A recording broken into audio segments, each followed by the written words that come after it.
नमस्कार, न्यूज 18 मध्य प्रदेश छत्तीसगढ़ देख रहे हैं आप। मैं हूं आशीष त्रिपाठी आपके साथ और आज मुद्दे पर चर्चा करनी है। मुद्दा दरअसल यह है कि एमपी के रण में जो बाबर की एंट्री हो गई है, इसमें राजनीति का क्या प्रभाव पड़ सकता है। दरअसल चर्चा एमपी के रण में बाबर की एंट्री को लेकर तो होगी ही, साथ ही राम के विरोध में या पक्ष में या बाबर के विरोध में या पक्ष में क्या माहौल बन रहा है, इस पर भी बात करेंगे। एमपी के चुनावी माहौल में बाबर पर छिड़े सियासी संग्राम की बात करेंगे। बीजेपी पर हमला बोलने के चक्कर में कांग्रेस ने बाबरी के विवादित ढांचे को गिराए जाने का जिक्र किया और सिर्फ जिक्र ही नहीं किया बल्कि विवादित ढांचे को शहीद बता दिया।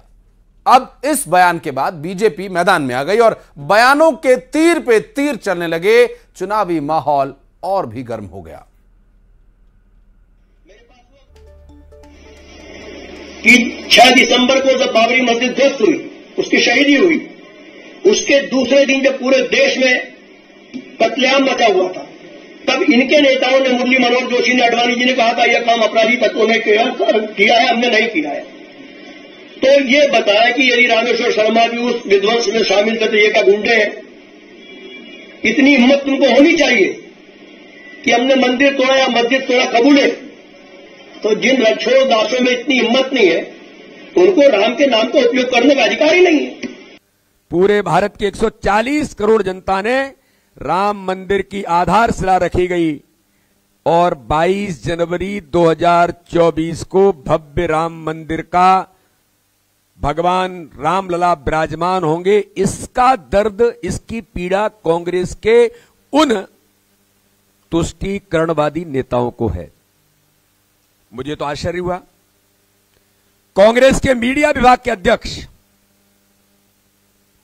वो कह रहे हैं कि बाबरी मस्जिद में शहीदी हुई। देखिए जरा भाषा, कि सोनिया भक्त चुनावी राम भक्त बन रहे थे, अब उनकी असल बाबर भक्ति सामने इस मध्य प्रदेश के अंदर आई है। यह सब सोनिया के इशारे पर आज देश के अंदर, मध्य प्रदेश के अंदर हो रहा है। यह चरित्र कांग्रेस का मुंह में राम बगल में बका है, क्योंकि इन्हें तो बाबर और वही दिखाई देता है। कांग्रेस को असल दिक्कत प्रभु राम श्री राम के और सनातन धर्म से इस देश के अंदर कांग्रेस के पेट में दर्द हो रहा है। राम तो मर्यादा पुरुषोत्तम है, राम तो प्रेम है, राम तो भक्ति है, राम तो आस्था है, राम तो त्याग है। राम राजनीति का विषय कैसे हो सकते हैं? क्या भगवान श्री राम की कोई पार्टी हो सकती है? काश वो लोग जो त्याग और भक्ति के उस पथ से पथ भ्रष्ट हो गए हैं और उनकी बुद्धि भी भ्रष्ट हो गई, उन्हें भगवान श्री राम के चरणों में अगर बैठेंगे तो थोड़ी सी सद्बुद्धि मिलेगी। भगवान श्री राम दलगत राजनीति का विषय नहीं हो सकते। तो आपने सुना, तीनों ही जो पक्ष हैं, हालांकि कांग्रेस के दो प्रवक्ता थे, एक तो के मिश्रा का जो बयान सामने आया कि उन्होंने विवादित ढांचे को शहीद का दर्जा दे दिया, दूसरे वीडी शर्मा जिन्होंने कि इस पूरे मामले को लेकर कांग्रेस की मंशा पर सवाल उठाया और उनका ये कहना था कि ये सिर्फ चुनावी राम भक्त हैं, ये असल में सोनिया भक्त और बाबर भक्त हैं। उसके बाद रणदीप सुरजेवाला जिस तरह से बता रहे थे कि राम कोई राजनीति का विषय नहीं हो सकते, भले ही राम ने राम राज्य स्थापित किया और राज करने की नीति के बारे में उन्होंने बात बताई, भले ही उनकी नीतियों को ना अपनाया जाए लेकिन वो राजनीति का विषय नहीं हो सकते, वो आस्था का विषय हो सकते हैं। एक पूरा अलग ही उन्होंने कंसेप्ट यहां पर पेश कर दिया। बात करेंगे, हमारे साथ कुछ खास मेहमान है, बहुत समय कम रहेगा इसलिए फटाफट इस पर हम चर्चा शुरू करते हैं। दुर्गेश केसरवानी जी हमारे साथ जुड़ गए, बीजेपी प्रवक्ता, सर बहुत स्वागत है। भूपेंद्र गुप्ता जी हमारे साथ मौजूद हैं, उपाध्यक्ष हैं कांग्रेस मीडिया विभाग के, सर बहुत स्वागत है आपका। हमारे साथ अतुल तारे जी हैं, वरिष्ठ पत्रकार है, सर बहुत बहुत स्वागत है आपका। पहला सवाल भूपेंद्र जी आपसे रहेगा, के मिश्रा कह रहे हैं कि विवादित ढांचा शहीद हुआ, अब इस शहीद शब्द का इस्तेमाल करना बीजेपी को बहुत खटक रहा है। देखिए, भारतीय जनता पार्टी ने भगवान राम के मंदिर के पोस्टर लगाए उस पर ये वोट मांग रहे हैं जनता से। अब आप ये बताइए कि भगवान राम के नाम पर जब आप ये सौदागिरी कर रहे हैं वोटों की, तो कम से कम उस पोस्टर पे भगवान राम की तस्वीर होना चाहिए कि नहीं होना चाहिए? उस पे तो मोदी जी विराजमान है, उस पे तो जो है वो सारे लोग विराजमान हैं जिनके माध्यम से वहां पर राम मंदिर के यहाँ जमीनों के सौदे हुए, जमीनें लूटी गई, जो फर्जीवाड़ा हुआ अकाउंट में, खाते में, जनता के चंदे में। हम लोग वो लोग हैं जिन्होंने राम मंदिर के लिए चंदा दिया है, कमलनाथ जी ने दिया, दिग्विजय सिंह जी ने दिया, हमने चंदा दिया। इसे इन लूटखोरों के लिए दिया कि जो वहां पर जो है भ्रष्टाचार कर लें।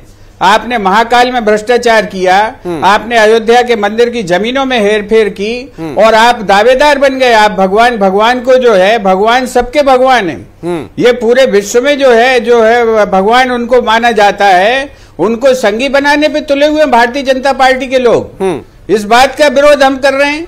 भगवान मेरे भी भगवान है, वो किसी पार्टी के भगवान है। बाबर किसका है? वो किसी पार्टी के भगवान है। बाबर आपका होगा। ठीक है, दुर्गेश केसरवानी जी से ले लेते हैं रिएक्शन। दुर्गेश जी, बाबर किसका है आखिर? देखिए आशीष जी, कांग्रेस का जो प्रेम है ना, हाँ, उसको मैं 1 सेकंड में बयान कर दूंगा जी। आतंकवादियों को जी कहना कांग्रेस का प्रेम है। भगवान राम बना दिया आपने। भूपेन जी, मैं आ रहा हो गया आपका भैया। भूपेन जी, मैं आ रहा हूँ। भूपेन जी प्लीज, ये मत बताओ कि आप राहुल गांधी की पार्टी के नेता हैं। सुनिए, ये मत बताओ। दुर्गेश जी मैं बात कर रहा हूँ। धंधा कर रहे हैं। भूपेन जी मैं आ रहा हूँ। भूपेन जी प्लीज एक एक करके, भूपेन जी एक एक करके प्लीज। भगवान राम की थोड़ा सा सर, थोड़ा सा हम रखे, इसीलिए मैंने सर आपको पहले समय दिया। सुनिए ना सर, भूपेन जी सुनिए ना प्लीज, समय आने पर। भगवान राम की दुर्गेश जी क्यों नहीं लगाई उस पोस्टर पर, बताइए। इनको चुप कराइए, ये चुप नहीं होंगे। राहुल गांधी की पार्टी के नेता हैं ये सरकारी भूपेन जी, आप अपनी बात रखिए। पार्टी के नेता, इनको चुप कराइए। तिलमिलाए नहीं, बिलबिलाए नहीं। भूपेन जी सुनिए ना, तिलमिलाए नहीं, बिलबिलाए नहीं। सुनिए ना सर, सुनिए। ओ बाबर के भक्तों, चुप हो जाओ। सुनिए। आपने भगवान राम की तस्वीर क्यों नहीं लगाई, बताइए। अरे बाबर के भक्तों, चुप हो जाओ। दुर्गेश जी, क्या मोदी जी भगवान राम है? आप मोदी जी की तस्वीर लगाए बैठे हैं उस पर और राम के नाम पर वोट मांग रहे हैं। आशीष जी, इनको चुप कराएंगे आप? भूपेन जी प्लीज सर, समय दीजिए ना, और सभी प्रवक्ता चुप है। आप पहले जवाब दीजिए इस बात का। जवाब ले रहे हैं सर, जवाब ले रहे हैं। दुर्गेश जी देखिए, कांग्रेस का प्रेम सिर्फ इतना है, आतंकवादियों को। भूपेन जी प्लीज, भूपेन जी निवेदन है आपसे, प्लीज मंदिरों में लूट कर एक मिनट तो दीजिए सर, प्लीज 1 मिनट दीजिए ना। ये तिल मिला रहे हैं, बिलबिला रहे हैं, विचलित हो रहे हैं। कांग्रेस का प्रेम इतना सा है, आतंकवादियों को जी कहना, जाकिर नायक को शांति का दूत बताना, भगवा को आतंकवाद बताना, विशेष वर्ग की राजनीति करना, टुकड़ा टुकड़ा गैंग का समर्थन करना, भाई भाई से लड़ाना, मुगल आक्रांताओं को अच्छा कहना, अराजकता फैलाना, देश विरोधी ताकतों के साथ खड़ा होना, सेना का अपमान करना, ये कांग्रेस हमारे कांग्रेसियों का दिया हुआ चंदा खाया था उसने। श्री राम से, आप बताइए, चंपत राय को ट्रस्ट से क्यों हटाया आपने? देशभक्ति से आप क्या भगवान राम को संगी बना के छोड़ोगे? और अब आ जाइए, आप मेरी बात सुन लीजिए भूपेन भैया। आप राहुल गांधी की पार्टी राय को क्यों हटाया ट्रस्ट से? जमा खर्ची करने का काम करते हो आप। चंपत राय को ट्रस्ट से क्यों हटाया, बताइए। आपके पास कोई साक्ष्य है? चंपत राय को ट्रस्ट से क्यों हटाया, बताइए। आप बताने का काम कर रहा हूँ। चंपत राय कौन है ये बताइए आप। कोई जगह नहीं है आपके, आपकी। चंपत राय ने क्या घोटाले किए अयोध्या मंदिर में, ये बताइए आप। होते हैं ये कांग्रेस का चंपत राय ने क्या घोटाले किए अयोध्या मंदिर में, ये बताइए आप। कि झूठ बोलना, जोर जोर से बोलना, चिल्ला कर बोलना, तिल मिलाना, बिलबिलाना, विचलित होना। अरे भाई, चंपत राय कौन है ये बताओ। ये मूल चरित्र है इनका, और जिस तरह से ये बातें कर रहे हैं, कौन है ये बताइए। मानसिकता अपने को। चंपत राय कौन है ये बताओ भैया। लगता है कुछ नेटवर्क की समस्या है, जिसकी वजह से दुर्गेश जी की आवाज नहीं मिल पा रही है। मैं अतुल जी के पास जाता हूं। अतुल जी, राम की चर्चा हो रही है, विवादित ढांचे को शहीद का दर्जा दिया जा रहा है, राजनीति में अब यही स्तर रह गया है? क्या इसके बिना चुनाव नहीं लड़े जा सकते? नमस्कार आशीष जी। जी आशीष जी, बहुत ही प्रासंगिक विषय पर आज की आपने ये डिबेट आयोजित की है, और मुझे लगता है कि इस पर बहुत गंभीरता से अपनी बात रखना चाहिए, और इसमें किसी भी तरह का आक्रोश का मैं स्थान नहीं देखता। और आदरणीय के मिश्रा जी का वक्तव्य मैंने सुना और उसमें उन्होंने, और आज जो मुझे लगता है कि आपने जिस मुद्दे पे डिबेट रखी है कि उन्होंने बाबरी को शहीद कहा और सुरजेवाला जी ने उस पर एक, जिसे अपन कहते हैं ना, फेस सेविंग की कोशिश की, और कांग्रेस का यही एक बड़ा द्वंद है ना। आदरणीय गुप्ता जी इस विषय को कहां ले जा रहे थे मैं नहीं समझ पा रहा हूं, और उस पर भी मैं अगर आऊंगा, अगर आप लोग अनुमति देंगे तो जी। और मैं बताऊंगा कि आदरणीय श्री चंपत राय जी के बारे में वो जो कहना चाह रहे थे वो कौन है और उनकी वहां ट्रस्ट में क्या भूमिका है, मैं वो भी बता दूंगा। पर अभी अपन मूल विषय पे आते हैं कि कांग्रेस बाबरी को ढांचा कह रही है या शहीदी का दर्जा दे रही है, तो इसमें मुझे कोई आश्चर्य नहीं है। जिसने राम को काल्पनिक बताया है, और ये मेरा डॉक्यूमेंट नहीं है, यूपीए की सरकार थी केंद्र में, और जब राम सेतु के विध्वंस का विषय आया था और उस पर यूपीए की सरकार ने सुप्रीम कोर्ट में राम सेतु को ही काल्पनिक बता दिया था। तो जो राम सेतु को काल्पनिक बताते हैं, राम की कथा को, राम को काल्पनिक बताते हैं, आज अचानक अगर सुरजेवाला जी राम के प्रति, आज मैंने अभी उनका भी बयान सुना और बहुत ही संयम के साथ उन्होंने अपनी बात रखने की कोशिश की, लेकिन कांग्रेस की यह दुविधा है कि वो तय नहीं कर पा रही कि वो राम के साथ है या बाबर के साथ है, और यही कांग्रेस का द्वंद है वो। और आदरणीय गुप्ता जी कह रहे हैं कि क्यों भारतीय जनता पार्टी अपने पोस्टर में राम का फोटो नहीं लगा रही, मोदी जी का लगा, तो यहां से उनकी बात का अपने आप में उत्तर मिल जाता है कि स्वाभाविक रूप से वो राम के नाम पर वोट मांगने की तो कोई बात है ही नहीं। मोदी जी के नाम पे मांगे जाएंगे या शिवराज जी के नाम पे मांगे जाएंगे या जो भारतीय जनता पार्टी उनके नाम पर वोट मांगे जाएंगे। राम मंदिर के मुद्दे का राजनीतिकरण किसने किया, क्यों किया यह, और आज जब 22 जनवरी को, और निश्चित रूप से मैं इस बात से भी सहमत हूं कि वो मंदिर कोई भारतीय जनता पार्टी का नहीं है, न ही वो नरेंद्र मोदी जी का मंदिर है, न ही वो शिवराज जी का मंदिर है, वो संपूर्ण देश की आस्था का एक प्रगटीकरण है। क्या इस पर वोट मांगे जा सकते हैं क्या? वोट मांगना उचित है क्या अतुल जी? मैं अपनी बात पूरी कर लूं गुप्ता जी। गुप्ता जी मुझे 2 मिनट देंगे? आप मेरे से काफी वरिष्ठ हैं। हाँ। मेरा आपसे निवेदन है कि मैं आपकी बात को पूरे ध्यान से सुनने का और समझने का प्रयास करता हूं। आप मुझे अवसर दें, ये मेरा आपसे करबद्ध निवेदन है। मैं ये कहना चाह रहा हूं कि आज के मिश्रा जी का बयान आता है और उसके बाद के मिश्रा जी ने जो कहा, हाँ। वो कांग्रेस को भी ध्यान में आया कि निश्चित रूप से यह एक तरह से हिट विकेट, जिस क्रिकेट की भाषा में कहते हैं, तो सुरजेवाला जी ने उस पर निश्चित रूप से पार्टी की एक फेस सेविंग का प्रयास किया। हाँ। और यही एक कांग्रेस का द्वंद है कि वो, हाँ। और कांग्रेस बताए ना कि वो बाबर के साथ खड़ी है क्या। चलिए जवाब ले लेते हैं। अगर वो बाबरी मस्जिद, जवाब ले लेते हैं जी अतुल जी, जवाब ले लेते हैं। भूपेंद्र गुप्ता जी हमारे साथ जुड़े हुए लगातार। भूपेंद्र जी, बार बार इस बात का जिक्र हो रहा है कि बाबर का जिक्र क्यों करते हैं, बड़े सम्मान के साथ शहीद और तमाम तरह के दर्जे दिए जाते हैं, और फिर चर्चा ये होती है कि कांग्रेस पार्टी तुष्टीकरण की राजनीति करती है। आरोप ये लगते हैं कि ये चुनावी राम भक्त बन जाते हैं, सोनिया भक्त और बाबर भक्त असल में ही है। बीडी शर्मा जी का कथन है। भूपेंद्र जी, अभी मैं एक कार्टून देख रहा था, अतुल जी की बातें सुन के मुझे वो ध्यान आ गया कार्टून। उस कार्टून में जो है माँ अपने बेटे से कह रही है कि बेटा तुम जानते नहीं तुम्हारे पापा बहुत बड़े पत्रकार हैं। तो वो बच्चा पूछता है अपनी माँ से कि मम्मी किस पार्टी के पत्रकार हैं। ये जो आज हम जो जहाँ तटस्थता की उम्मीद करते हैं, सुन लीजिए अभी बात सुन लीजिए, अब सुन लीजिए भारतीय ये जो भारतीय जनता पार्टी द्वारा प्रवर्तित लोग हैं, सबसे आसान तरीका यही होता है कि अगर कोई पकड़ में ना आए तो मीडिया को टारगेट कर लो, पत्रकारों को पकड़ लो। मैं माफी के साथ आप लोगों को रोकना चाहूंगा। प्रियंका गांधी वाड्रा क्या कुछ कह रही है वहां लिए चलते हैं सीधा आपको। माफी के साथ बहुत बहुत धन्यवाद आप सभी का। सरकारी जितने भी अधिकारी हैं, जिसकी भी सरकारी नौकरी है, एक ही मांग है आपकी आज, एक ही मांग है कि हमारी पुरानी पेंशन दे, है कि नहीं? और क्यों है ये मांग? क्योंकि जो नौकरी आपने वफादारी से 20 सालों में की, एक तरह से वो भी तो देश सेवा है।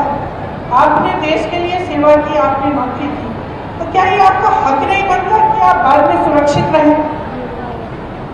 तो यही आपकी मांग है कि हमें पुरानी पेंशन स्कीम दिलवा दीजिए। और जवाब क्या मिलता है? ऐसे नेता है, ऐसी सरकार है जिससे जिससे आपको जवाब मिलता है कि इसके लिए पैसे नहीं है। अगर पैसे नहीं हैं तो जो बड़े बड़े उद्योगपति हैं, अडानी जी जैसे, उनके कर्ज माफ करने के लिए पैसे कहां से आते हैं? हजारों करोड़ रुपए आपने उनके माफ किए, देश की संपत्ति आपने उनको सौंप दी। आप खुद 8,000 करोड़ के एक हवाई जहाज में घूम रहे हैं। अच्छा खासा संसद भवन था, उसके सुंदरीकरण में आप 20,000 करोड़ डालने के लिए तैयार हैं। एक बड़ा हॉल बनाया आपने दिल्ली में, 27,000 करोड़ उसमें आप खर्च रहे हैं। और फिर आप कहते हैं कि आपके पास पेंशन के लिए पैसे नहीं। आप कहते हैं कि किसानों के पास उनके कर्ज माफ करने के लिए पैसे नहीं। तो जनता का विश्वास कैसे होगा?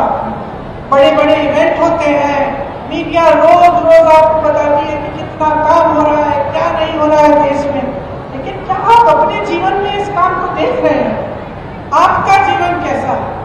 मैं आपसे पूछना चाहती हूँ, इतने सालों से भाजपा की सरकार आपके प्रदेश में, क्या आपके जीवन में तरक्की हुई है?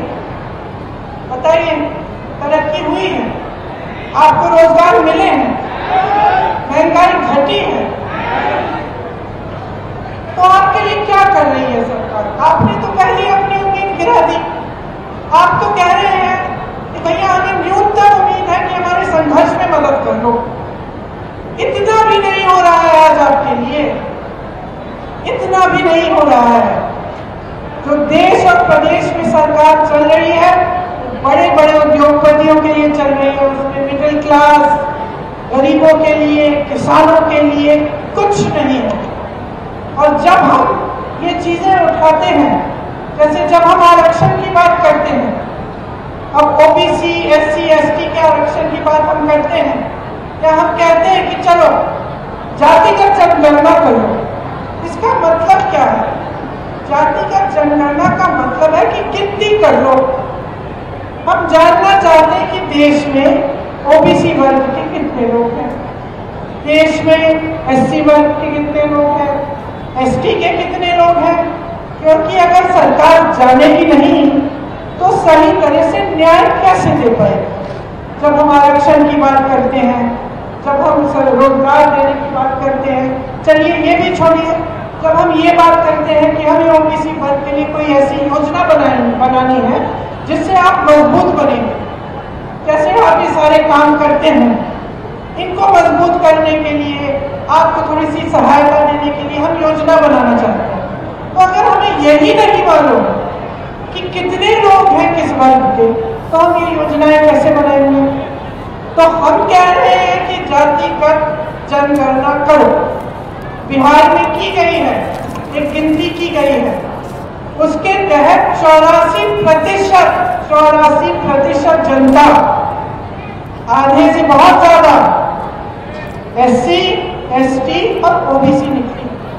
अब आप अगर देश में देखें तो जहां जहां ऊंचे पद हैं, बड़े बड़े उद्योगपतियों को देखिए, मीडिया के जो बड़े बड़े चैनलों के जो सबसे ऊपर सबसे हेड है उनको देखिए, आप सचिवों को देखिए सरकार के, आप यूनिवर्सिटीज के वाइस चांसलर्स को देखिए, तो आपको पता चलेगा कि ये प्रतिनिधित्व आज नहीं है। 84% अगर ये ओबीसी, एससी, एसटी वर्ग के लोग हैं, लेकिन 90% से ज्यादा आपको मिलेंगे कि इन वर्गों से नहीं, जो इन बड़े बड़े पदों में।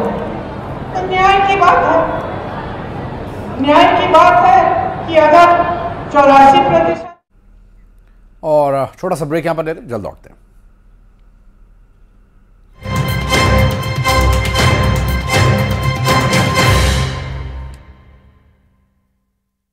चाची एक घोषणा पत्र तैयार